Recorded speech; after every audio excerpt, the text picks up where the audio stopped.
Nous Citoyennes, en fait, est un collectif de femmes musulmanes qui s'est créé depuis 1 an et demi maintenant, sur Grenoble, et qui a vocation à se battre contre toutes les lois islamophobes qui, depuis des années, minent notre vie, qui nous empêchent de travailler, qui nous empêchent d'accompagner nos enfants lors des sorties scolaires, et qui font de nous des citoyens de seconde zone. Et nous, à nous Citoyennes, nous refusons ce constat, nous refusons cet état, parce que tout simplement nous sommes des citoyennes françaises, nous pouvons être aussi des parents d'origine étrangère et être aussi des citoyens en France, et nous encourageons tout le monde à se battre et à ne pas rester dans le silence dès lors qu'une agression se fait sentir, parce qu'aujourd'hui une femme de confession musulmane qui porte un foulard, c'est une femme qui ne peut pas s'inscrire à des clubs de sport, c'est une femme qui ne peut pas accompagner son enfant lors d'une sortie scolaire, c'est une femme qui ne peut pas travailler avec son foulard parce que des gens ont décidé que ça ne peut pas se faire, alors qu'on a fait des études, qu'on ait fait d'ailleurs des études ou pas d'ailleurs. À partir du moment où on a envie d'être une femme indépendante, il n'y a personne qui a le droit de nous dire comment on doit vivre et comment porter ses habits. À partir du moment... L'association Dames d'Islam, c'est une association qui a été créée simplement à un moment donné par un constat. La femme de confession musulmane n'est pas représentée dans la société française. Donc nous avons décidé, nous, de nous unir et créer cette association avec à visée d'actions humanitaires, des actions de solidarité, de défense des droits des femmes. Aujourd'hui, j'ai envie de lancer un appel à la ministre des droits des femmes, Madame Najat Vallaud-Belkacem. Ce matin, au Conseil des ministres, on a présenté un projet de loi cadre pour les droits des femmes. Dans ce projet de loi, il y a un volet sur les violences faites aux femmes. Aujourd'hui, ici à Grenoble, je ne sais pas combien on est, hommes, femmes, de toute confession. J'ai envie de lui dire, sur le volet violences faites aux femmes, rajouter une mention particulière ou une vigilance particulière sur les femmes victimes de violences du fait du port d'un signe religieux et, dans les cas qu'on a cités, du voile. Nous voulons tous la même chose. Nous voulons tous vivre et travailler en paix. Et à aujourd'hui, à l'instant T, nous ne sommes pas toutes égales. Nous ne sommes pas toutes égales et nous revendiquons haut et fort cette égalité. À Rabia, à Leïla,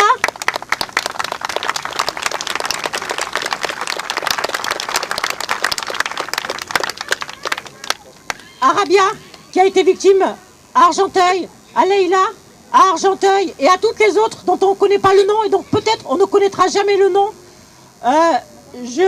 J'apporte tout mon soutien, toute ma solidarité. Et votre présence ici, aujourd'hui, nombreux et nombreuses, va lui faire chaud au cœur. Parce que quand on est victime, la première chose qui est importante, c'est d'être reconnu à un moment donné, qu'on soit reconnu victime.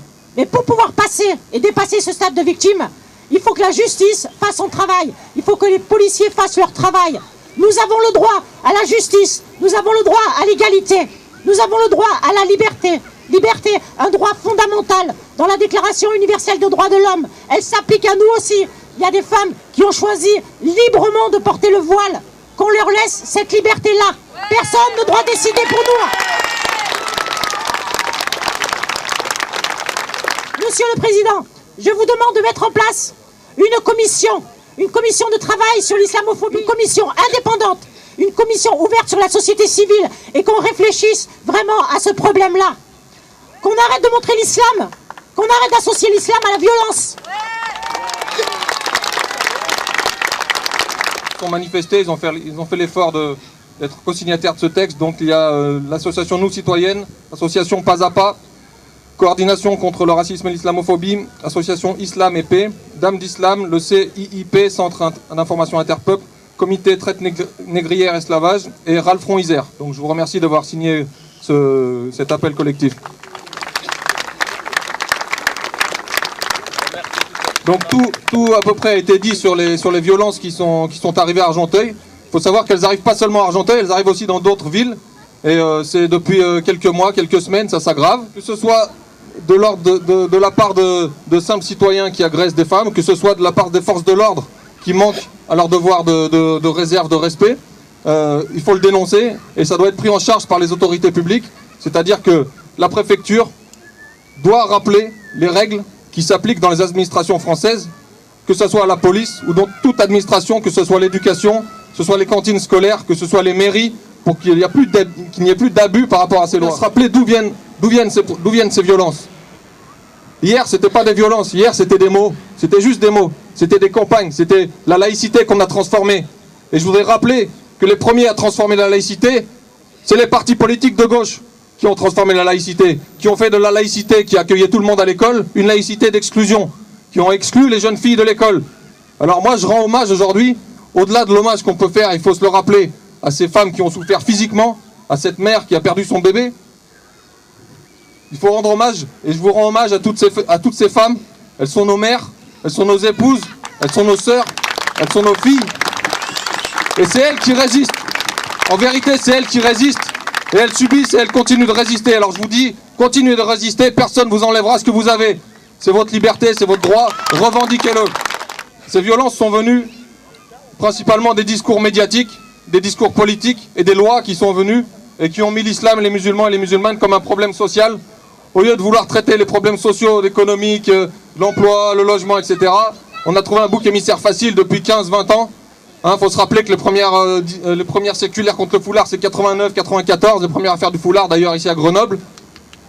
Donc c'est cette dérive de la laïcité, pris comme prétexte, cette laïcité, elle exclut. Donc cette résistance, il faut continuer, mes sœurs, il faut continuer parce que c'est vous qui portez cet étendard. Bonsoir, salam alaikum. Je voulais vous remercier d'être venus aussi nombreux.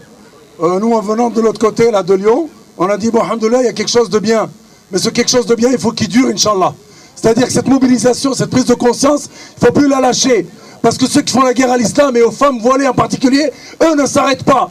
Depuis la loi, depuis 1989, et les lois qui ont été votées, ils ont décidé de vous faire la guerre. Donc moi, je vous invite à réagir, mais de manière constante. Pas de vous contenter de venir parce qu'il y a l'émotion, parce qu'il y a eu l'affaire d'Argenteuil. Mais pas en permanence. Jusqu'aux municipales, jusqu'aux européennes et jusqu'à toutes les élections. Parce que combattre l'islamophobie aujourd'hui, c'est pas venir comme certains, comme l'a dit Philippe Robin tout à l'heure, venir surfer sur la vague de la souffrance de nos sœurs, alors qu'on a cautionné l'islamophobie pendant des années, que ce soit la LDH, à Lyon en particulier, nous on est de Lyon, SOS Racisme, la LICRA, même le MRAP, des organisations qui sont censées défendre tous les citoyens, quelles que soient leurs convictions, quelle que soit leur couleur de peau. On s'est rendu compte qu'ils étaient complices d'un système. Ça vous montre qu'aujourd'hui, on est seul. On a Allah subhanahu wa ta'ala avec nous et on ne lâchera pas, nous. Nous, on n'a pas besoin. On n'a pas besoin, nous, des soutiens hypocrites. On va compter sur Allah subhanahu wa ta'ala, sur notre force, parce que nous sommes une force. Aujourd'hui, Wallah el-Azim, je vous jure, aujourd'hui, c'est tous les musulmans s'organisent, envoient leurs enfants s'inscrire sur liste électorale, proposent des candidats et font des listes. Il y a des centaines de villes en France qui vont changer de couleur et on va nous respecter. Parce qu'aujourd'hui, la seule arme que nous avons, c'est le droit de vote, c'est l'engagement citoyen, l'engagement politique. Alors voilà, donc c'est un rassemblement, machallah, qui a attiré du monde. Pour une ville comme Grenoble, avoir comme ça plus de 200 personnes rassemblées aujourd'hui devant la préfecture, c'est un geste symbolique fort, c'est un geste politique. Et il faut le prendre comme tel, et il faut informer les autres villes qu'elles doivent faire la même chose. Aujourd'hui, Grenoble a montré l'exemple, et Grenoble doit continuer à maintenir cette dynamique-là. Il faut que les autres villes fassent la même chose. Et moi, j'appelle à tous les frères et sœurs, à tous les amis des droits de l'homme, à tous les défenseurs de la justice, qui fassent la même chose, qui se rendent compte devant les préfectures et qu'une délégation demande à être reçue par le préfet pour exiger qu'aujourd'hui des vraies mesures de lutte contre l'islamophobie soient prises et mises en place. Parce qu'on se moque de nous. Aujourd'hui, on est de plus en plus diabolisés, criminalisés, agressés et les politiques sont aux abonnés absents. Et maintenant, il faut dire que ça suffit. Maintenant, l'heure est venue pour qu'on se prenne en charge, Inch'Allah. Nous sommes ici juste pour revendiquer le respect des droits des femmes. Simplement pour rappeler qu'une femme en France, aujourd'hui, a perdu son bébé simplement parce qu'elle portait le voile. Aujourd'hui, nous sommes là en solidarité avec elle, envers toutes les femmes, simplement pour dire liberté, égalité, fraternité. tant qu'il y aura des femmes qui seront agressées, nous sortirons dans les rues, nous serons dans les rues, nous serons là pour réclamer la justice, que la police fasse son travail, que la justice fasse son travail, que les lois soient votées et respectées. Excusez-moi, je suis très émue. Ah oui. Je vous d'abord dit, de nous citoyennes, je trouve important aujourd'hui qu'on soit rassemblés parce que je pense que tous, chacun dans notre coin, on ne pourra jamais rien faire, on ne pourra jamais faire avancer les choses et je crois que c'est vraiment très très important qu'on puisse à un moment donné se rassembler et avoir une vraie cohérence d'action sur le terrain et interpeller les politiques, interpeller les instances administratives sur leurs responsabilités dans tout ce qui nous arrive aujourd'hui parce qu'effectivement, les médias, la lâcheté des politiques, cette dérive, aujourd'hui on en est arrivé à croire que l'islamophobie c'est quelque chose de banal. Non, l'islamophobie c'est pas quelque chose de banal. Si nous les musulmans on intègre ça comme quelque chose de banal, eh bien on est foutus. Donc aujourd'hui il faut qu'on continue et qu'on se rassemble tout le temps autour de cette question-là, elle est politique, il faut que nous on aborde cette question de façon politique et qu'on reste mobilisés. Et je dis à toutes ces femmes qui sont victimes d'exclusion, qui sont victimes d'agressions verbales, physiques, quand dans les centres de formation on les exclut à cause de leur port du foulard ou voilà, toutes ces agressions, quand on leur demande de pas s'inscrire dans des clubs de sport, vous n'avez pas le droit de rester dans votre coin et de ne pas en informer ceux qui doivent l'être. Vous avez des associations autour de vous, le CRI, le CCIF, vous avez la justice. Vous devez insister pour que vos droits soient respectés. Voilà. Et il faut vraiment combattre. Il n'y a pas d'autre mot à dire. Je te remercie. Alors si vous avez un problème de quelque ordre que ce soit, malheureusement je ne vous le souhaite pas, allez à la police, portez plainte, faites une main courante, contactez la coordination contre le racisme et l'islamophobie, soyez précises dans vos déclarations, on suivra les affaires. Ensuite, c'est une chose. Donc sur on rappelle à l'État de rappeler lui-même à ses agents territoriaux, quels qu'ils soient, police, administration, école, cantine, mairie, etc., les règles de la laïcité et que ces agents de l'État ne fassent pas d'abus sur ces règles-là. Bien qu'on combatte les abus et les derniers changements de cette laïcité qui ont exclu les femmes de différents domaines. Tu parles d'une femme avec le niqab? Non, on parle de foulard normal. D'accord. Donc, et d'ailleurs aussi, les femmes avec le niqab, elles ont le droit c'est interdit, mais elles assument leur interdiction. Ouais, mais... Si elles ont envie de se promener comme ça, elles payent leur amende, elles donnent leur identification, c'est pas un problème. Tous les abus des agents territoriaux doivent être signalés afin de rappeler à l'ordre. Donc on demande à l'État de rappeler à l'ordre ces agents et de leur expliquer le cadre de la laïcité, parce qu'aujourd'hui, c'est les musulmans qui sont en train d'apprendre la laïcité aux agents territoriaux. Donc, parce que ça fait 15 ans qu'on l'étudie, donc on commence à la connaître. Donc les gens qui vous empêchent d'avoir une formation, qui vous empêchent de rentrer à la mairie, etc., etc. Donc ça, il faut le signaler. Donc on demande à la préfecture, à l'État de rappeler à ces agents territoriaux le cadre républicain, que c'est pas nous qui sommes en effraction, c'est eux qui sont en effraction. Voilà. Donc la commission. Donc le troisième point important, c'est la demande d'une commission nationale sur l'islamophobie, la mise en place d'une commission nationale sur l'islamophobie avec des spécialistes, des acteurs de terrain, des sociologues, tout ce qu'on veut, qui actent des phénomènes, qui prennent en considération ce qui est en train de se passer, et que ça soit entre guillemets, comme on appelle ça, une cause nationale, c'est-à-dire que de la même manière qu'on va lutter contre la négrophobie, le racisme, l'antisémitisme, la lutte contre l'alcool au volant, etc., c'est une cause parce que ça dépasse les bornes, parce que ça dépasse les limites, donc c'est plus acceptable. Donc soit l'État prend ses responsabilités, et c'est là que nous, en tout cas moi pour ma part, j'ai dit que si l'État ne prend pas ses responsabilités, qu'il assume ce qui se passe derrière, parce que nous après on tire la sonnette d'alarme, mais c'est pas nous qui sommes responsables de l'État. Donc on rappelle à l'État de prendre ses responsabilités, de mettre en place une commission d'études sur l'islamophobie à l'échelle nationale, et voilà, donc c'est à peu près le tour, j'en ai fait le tour de la question, donc voilà. Peut-être si vous voulez rajouter. Voilà, je voudrais juste insister lourdement sur un fait. Il faut que vous le fassiez passer à vos copines, à vos sœurs, à vos tantes, à toutes les femmes. Si un jour vous êtes victime d'une agression dans la rue ou dans un magasin, qu'on vous a mal parlé, il faut absolument que vous fassiez remonter ce qui vous arrive. Parce qu'aujourd'hui, en fait, on va essayer de chiffrer sur Grenoble et son agglomération tous ces actes. Et je pense que malheureusement, c'est aussi grâce à ça qu'on va pouvoir faire pression aussi sur ces institutions. Parce qu'aujourd'hui, étrangement, on a besoin de prouver qu'il y a des agressions. Et ça aussi, c'est encore une atteinte supplémentaire. Donc moi voilà, je vous invite vraiment à ne jamais rester silencieuse, à jamais rester enfermée dans votre souffrance et contacter le CRI. Et peut-être on essaiera de réfléchir à un outil pour envoyer une lettre type au préfet. Parce que voilà ce qu'on nous a demandé, on nous a dit faites-nous remonter les actes. Et bien puisque c'est ce qu'ils veulent, aujourd'hui malheureusement ça va être une tâche facile, mais surtout qu'on ne reste pas silencieuse. Voilà.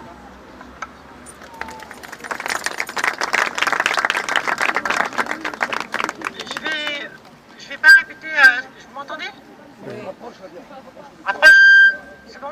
Je vais pas répéter ce qui a été dit. Je vais rajouter, comme Jouda l'a dit, aujourd'hui on nous demande de prouver. On nous demande de prouver qu'il y a discrimination. On nous demande de prouver. Donc, nous, Dames d'Islam, pour celles qui nous connaissent, quand vous êtes victime d'une discrimination du fait du port du voile, venez nous voir.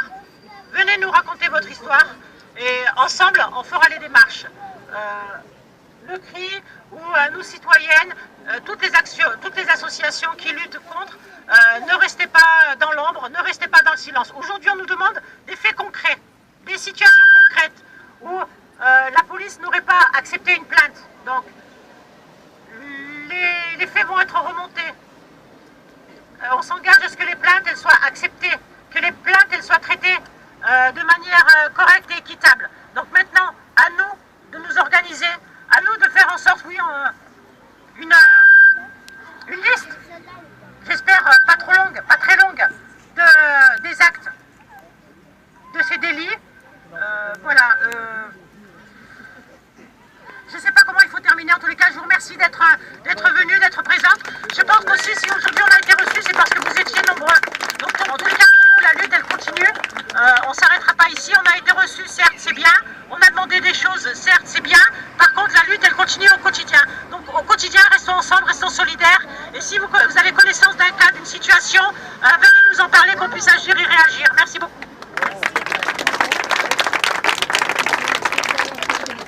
Je veux rappeler que la lutte, elle n'est pas seulement juridique. Là, on parle de déposer des plaintes, de faire remonter les problèmes. C'est pas uniquement juridique et c'est pas parce que l'État va mettre en place une commission contre l'islamophobie que ça va régler tous les problèmes. La lutte, elle est éminemment politique parce que le problème, à la base, il est politique. Donc, les problèmes juridiques, on va faire en sorte qu'ils soient traités de manière équitable, normale, dans cette République. Et la lutte politique, c'est pas parce que le président Hollande va nous faire une déclaration, c'est pas parce qu'un tel ministre va nous faire une déclaration que ça va nous satisfaire. Nous, on attendra des actes, on verra bien qu'est-ce qui se passe sur le terrain, et on restera mobilisés, et on n'est pas assez naïf pour donner nos voix au premier qui va nous faire une déclaration. Donc on s'est déjà fait avoir, et les quartiers populaires en tout cas sont déjà fait avoir par le passé par la gauche, donc on va pas se faire avoir deux fois. Allez, je vous remercie et bonne soirée.